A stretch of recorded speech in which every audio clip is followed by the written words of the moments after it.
What's up, guys? Welcome to GT Content. I am out here car shopping. I am at CarMax. So why am I here? Well, I'm looking to replace my Acura TSX. I've had it for over 8 years now, and I think it's time to replace it. So I've got a particular car in mind. Let me know what you guys think in the comment section below. I was scheduled at 4 p.m. It is now a little over 6 p.m. and I've been kind of walking around this parking lot checking out pretty much every car since then. It's surprising that even though we've got this pandemic going on, there is so many people checking out cars and even buying cars, and I'm one of them. I'm the statistic. So hopefully my salesman gets done sooner and I get to see him and I get to see the car. Here's a nice WRX. Let's see how much this thing runs for. It is a 2016 and it's selling for $23,998. I do like this newer body style, but hate to tell you guys, I'm just not a fan of boxer 4-cylinder engines.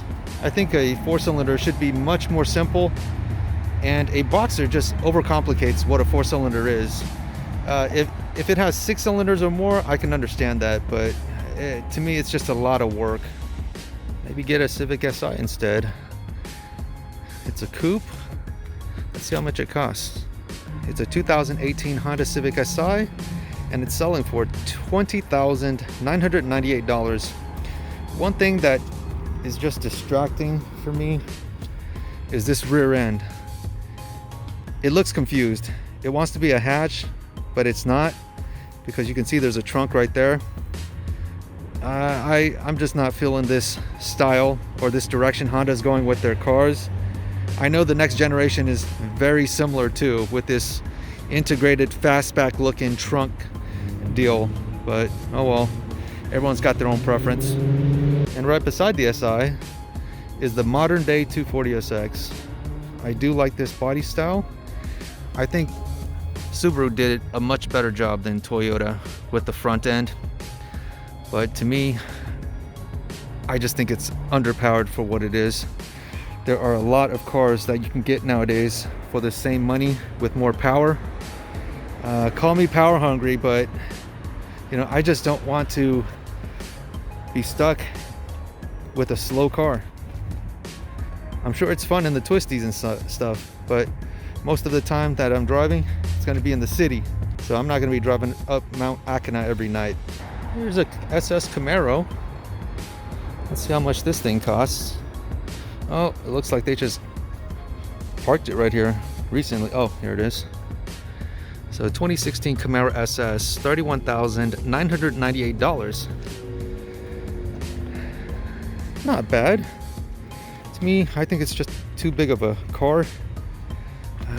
And you know, the Camaro sales haven't been doing well too, so it's kind of funny that Dodge is doing much better with their Challenger and Charger than Chevy with their Camaro, even though to me this is the better motor. But oh well, the sales numbers speak for themselves. Mazda Miata. Let's see how much this thing costs. Oh, there we go, right there. So this is a 2013 Mazda Miata Club, $15,998. A friend of mine has one. He says it's pretty fun. He just doesn't like how heavy this is compared to the other ones, but I mean, if you're looking for a fun car, this is probably the one to get versus the BRZ over there. But the BRZ does offer more utility because it has a back seat and it has a trunk that you can probably use. Compared to this thing, it's just a greedy ride.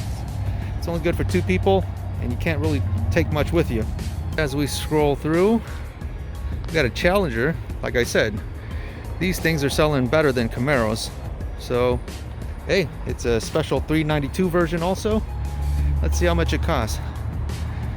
2011 Dodge Challenger SRT8, $27,998. You know, as much as this is a muscle car and it's got a lot of power, it just can't handle, and it's just big and heavy. So I think that's the downfall of this car. I just like something that can at least have some handling to it. Kind of like this, a Corvette. I think it's a Grand Sport. Yes, it is, because of this side vents right here. It's a Grand Sport. This is the perfect option to a Corvette Z06, because I'm assuming this one's got the LS3 in there, because the LS7 has the valve drop issue that everyone's really concerned about. Looking from back here, looks pretty clean. Very simple. But one thing is, I almost bought a Z06 also, until I looked in the interior and I was like, wow, this interior is so dated for what you're getting. But hey, you know what? Sometimes simplicity is the best way to go. Maybe I should get this C7 Z06, you know, with the supercharger. 2018 Corvette Z06, and it looks like it's pending already, so someone had already picked this up before me.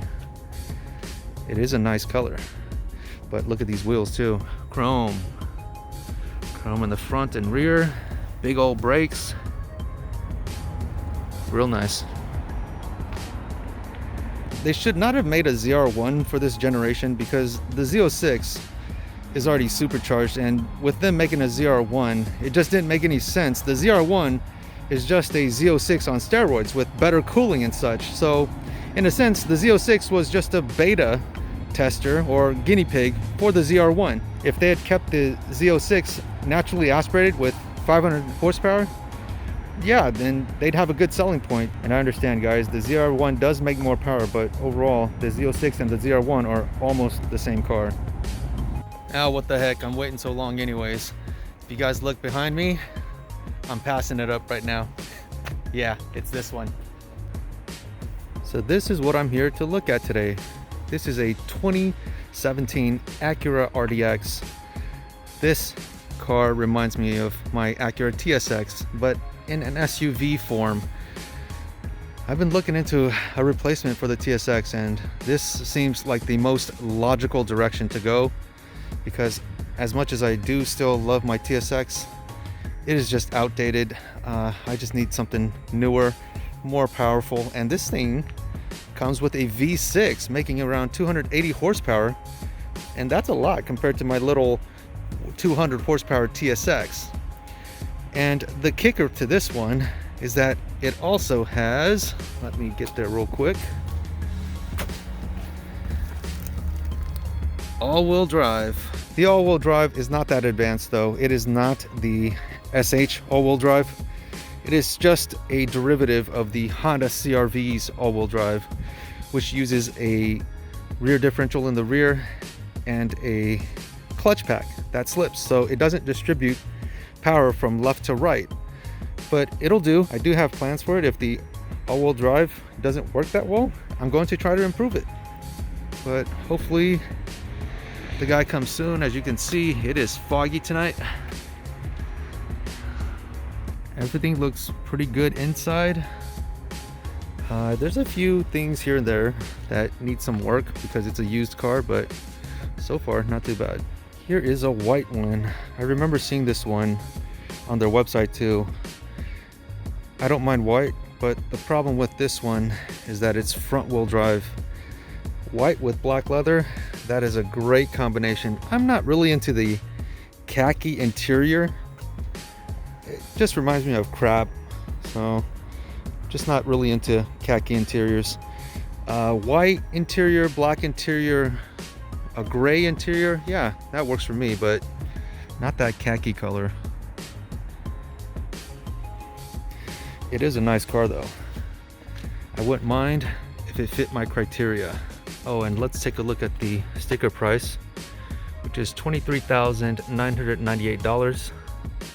And like I said, this thing is front wheel drive. So that's a no-go for me, because I plan to go up into the mountains and, you know, do a lot of things with it. I need the all-wheel drive just for those just in case moments.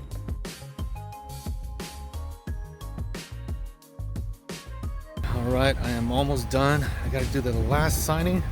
I see the car, it's ready for me. There she is. Got a bow on it. Now I gotta go finish signing. All right, I'm pretty stoked, guys. I finally picked it up. Here it is. Of course, I will be doing some more car reviews in the future, but this is my replacement for the Acura TSX. It took a long day.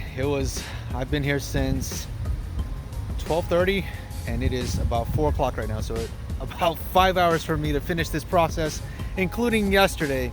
I wasn't able to finish it yesterday because it got too dark, so I just told the guy, hey, I'll come back tomorrow so I can get a better look at the car. But it's finally over. Now I can go home. One last shot of CarMax before I leave. It was the first time dealing with them and it was a great experience. But now it is time to go home.